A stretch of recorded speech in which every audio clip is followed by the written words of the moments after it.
Welcome to the Olaf Sneak Peek Champion Spotlight, presented by Riot Games. Olaf is a unique melee DPS champion who scales up in damage by building more hit points as well as conventional damage items. So you'll see a lot of radically different builds on him. First comes Undertow, where Olaf throws one of his axes, damaging and slowing every enemy it passes through. The axe becomes embedded in the ground, allowing him to pick it up and refresh most of the cooldown. Second is Vicious Strikes, which Olaf activates for lifesteal, spell vamp, and bonus damage based on his maximum health. Reckless Swing is Olaf's third ability, dealing a set amount of damage which completely bypasses armor and magic resistance, but hurts him as well. His ultimate is Ragnarok, significantly reducing the amount of damage he takes, preventing all stun, slow, and knock-up effects, and giving Olaf a bunch of armor penetration. Lastly, his passive is Berserker Rage, giving Olaf bonus attack speed as he gets lower in life.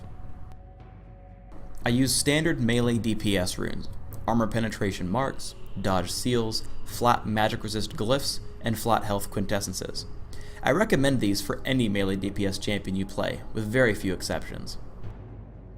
My masteries are a bit different. I go 12-17-1, taking improved cleanse, improved ghost, the health bonus in defense, and the armor penetration bonus in offense. Olaf has the potential to pick up champion kills very early in the game.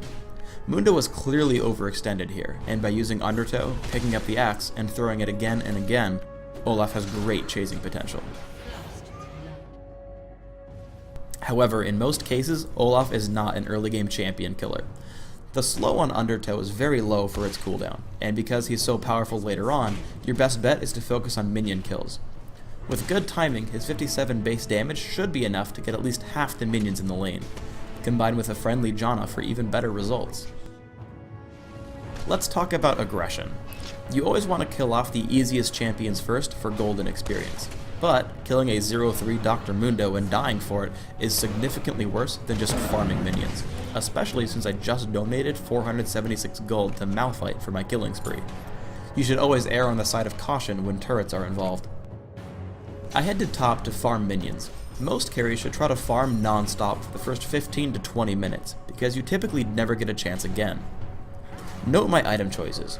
Phage, and eventually Frozen Mallet, is by far the best item you can get on Olaf. I've also grabbed a Vampiric Scepter, but in hindsight, I think rushing Mercury Treads after Phage is more important. Let's discuss target selection. Notice the previously fed Malphite has 142 armor. There's really no way I can kill him, but I stick around anyway with Undertow and Vicious Strikes. Don't make this mistake yourself. I even used Ghost to try to chase him, which costs me a kill later on. As soon as you have enough money, you must buy Frozen Mallet. As I catch up with my team in mid, notice that I purposefully ignore Gragas until he's left the protection of the turret. I max Vicious Strikes first and Reckless Swing second, so I hit Gragas extremely hard, while Blitzcrank and Morgana keep him in place. As the clip plays out, you see that I have to give up kills on Ezreal and Dr. Mundo. Note that I would have been able to kill either if I hadn't wasted Ghost during my chase on Malphite earlier. Your summoner spells are very precious.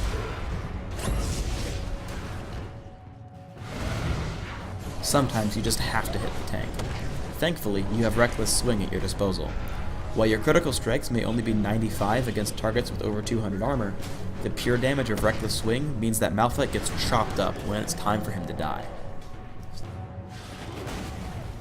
The third super important item after Frozen Mallet and Mercury Treads is Stark's Fervor. Flat armor reduction is great on Olaf because it mixes in perfectly with his runes, masteries, and ultimate, making you the best at killing low armor targets. Even against 3 beefy tanks, Vicious Strikes and Ragnarok allow me to cut up Mundo and Gragas into little pieces. Olaf is most dangerous while low on life. Morgana and I fight Mundo and Anivia, killing Dr. Mundo. As Morgana dies, I'm fighting Anivia with under 100 health while inside her ultimate. Thanks to Stark's Fervor, Vicious Strikes, and my passive, I can even tank their Nexus turret while just hitting minions. Finally, I get elixirs of fortitude and agility, as well as Yomu's Ghostblade.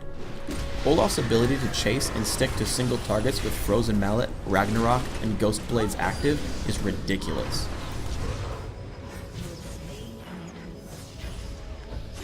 Gragas tries to get away, but I catch up with Undertow. He keeps running for the summoner platform, but I pick him off with the axe throw.